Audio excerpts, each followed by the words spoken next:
au siècle, pardon, où on vaincra peut-être le cancer et le sida, où l'on ira peut-être sur Mars. Un jeune sur trois en France estime aujourd'hui que la science apporte à l'homme plus de bien que de mal. C'est ce qui ressort d'une enquête édifiante de l'Institut de sondage IFOP. Plus d'un jeune adulte sur 4 aussi rejette la théorie de l'évolution. 16% pensent que la Terre est plate. Plus de 3 sur 5 que le mauvais œil existe bel et bien. Quand une partie de la jeunesse fait sécession avec la raison, c'est le vendredi thématique de la rédaction d'Europe 1. Alors on aurait pu espérer que vivre au pays des Lumières nous immunise contre ces virus intellectuels, et bien loin s'en faut.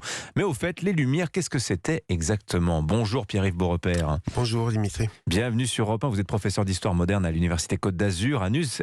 Vous êtes spécialiste de l'histoire culturelle de l'Europe, du monde, au siècle des Lumières. Vous avez écrit plusieurs ouvrages, notamment La France des Lumières aux éditions Belin, mais aussi Les Illuminati de la société secrète aux théories du complot. Tiens, ça va nous permettre de faire la boucle entre la moitié du XVIIe siècle et le XXIe.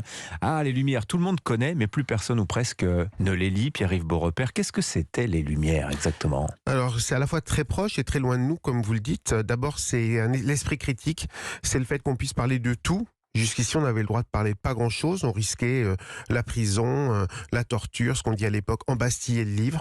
Au XVIIIe siècle, on veut parler de tout.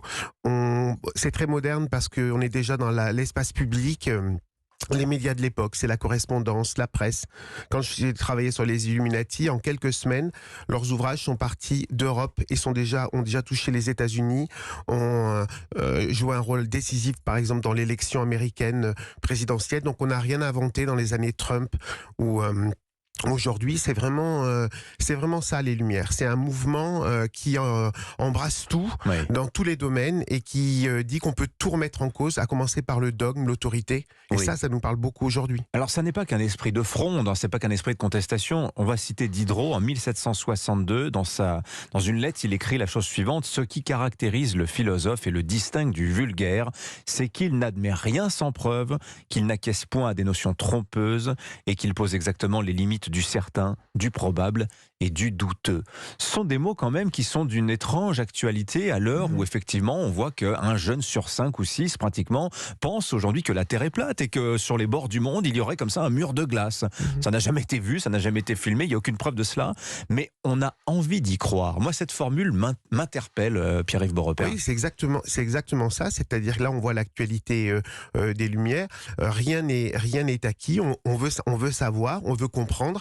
Alors qu'aujourd'hui, comme on est bombardé de toutes sortes d'informations, etc., finalement, expliquer que la Terre est ronde, alors que si vous regardez par les vitres du studio, vous la voyez plate, c'est beaucoup plus facile à croire. Et je pense qu'en fait, raconter une belle histoire, ou une histoire qui fait peur, c'est beaucoup plus compliqué que dire attention, là, c'est pas si simple, je vais vous expliquer, les choses sont complexes, qu'on veut tout de suite des certitudes, parce qu'on est dans un monde de doute. Oui.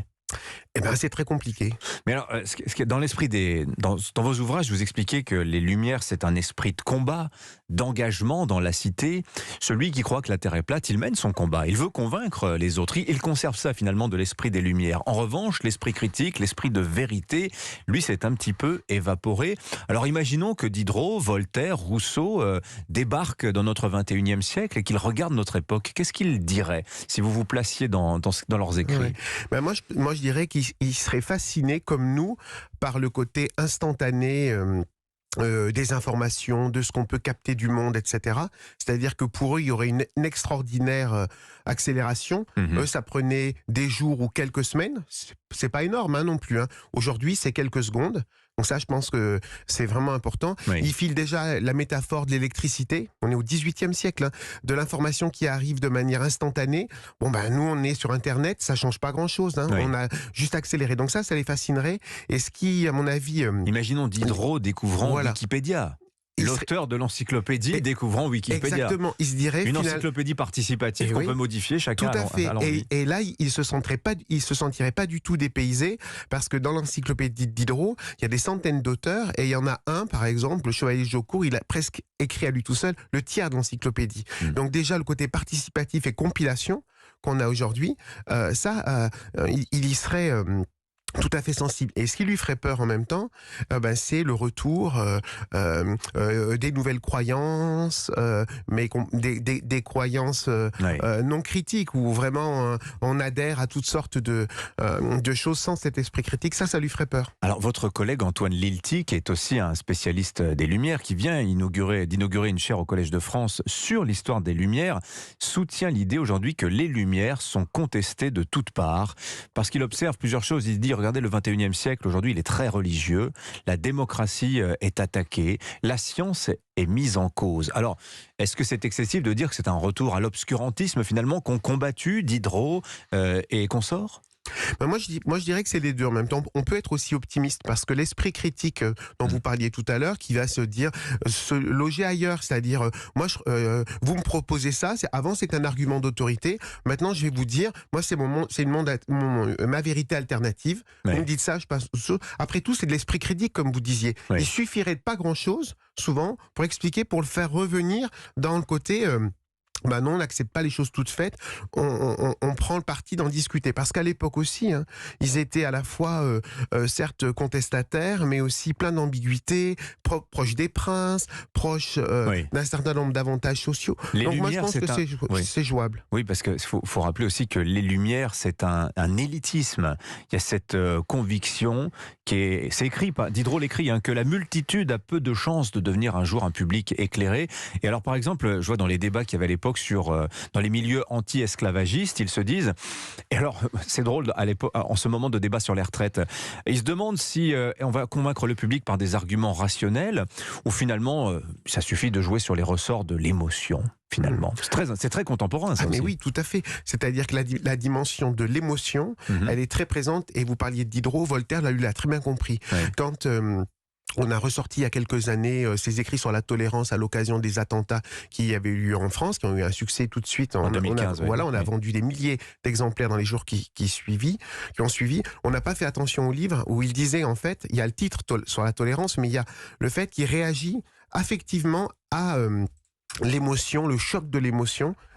Déjà, qui pour lui, c'est les tortures infligées à des victimes protestantes lors de procès. Et il dit, en fait, c'est le cri de la justice. Si vous faites comprendre aux gens qu'en réalité, l'injustice, elle peut vous frapper chacun d'entre vous, Oui. là, ils vont réagir. Donc je pense que il y a la raison, mais la part d'émotion au siècle des Lumières est vraiment très importante. Oui, mais il y avait cette inquiétude, quand même, cette méfiance. Je reviens sur cette notion d'élitisme chez les Lumières, que le public se mêle d'idées, qu'il prétende arbitrer, qu'il prétende juger. Il y avait un risque, il y avait un danger aujourd'hui. Tout à fait. C'est vraiment ce qu'il pensait. Exactement. On veut former, éclairer le public, mais on craint la foule. Et si on pense à la Révolution, ils avaient des raisons effectives de craindre la foule. Et là, on voit aussi la situation actuelle. Là aussi, on essaie de mobiliser parfois la foule, le public, quand ça vous sert, mais on s'en défie aussi. Donc la dimension d'élite et de la communication des élites qui parfois passe complètement à côté de la cible, oui, mais c'est vraiment une réalité. Il y a un côté aussi un peu dérangeant, agaçant, quand on entend, par exemple, le gouvernement dire qu'on n'a pas fait assez de pédagogie sur les retraites. Pédagogie, c'est très infantilisant. On a l'impression que faire de la pédagogie, c'est s'adresser à des débiles mentaux. Il y a ça aussi qui entre en ligne de compte. Tout à fait, parce qu'une des caractéristiques, là aussi, des Lumières comme d'aujourd'hui, c'est de dire, écoutez, braves gens, la réalité est compliquée, vous la saisissez pas totalement. Nous, du haut du pouvoir, ou etc., ou nos Lumières à nous, on va vous expliquer pourquoi les réformes sont bonnes pour vous.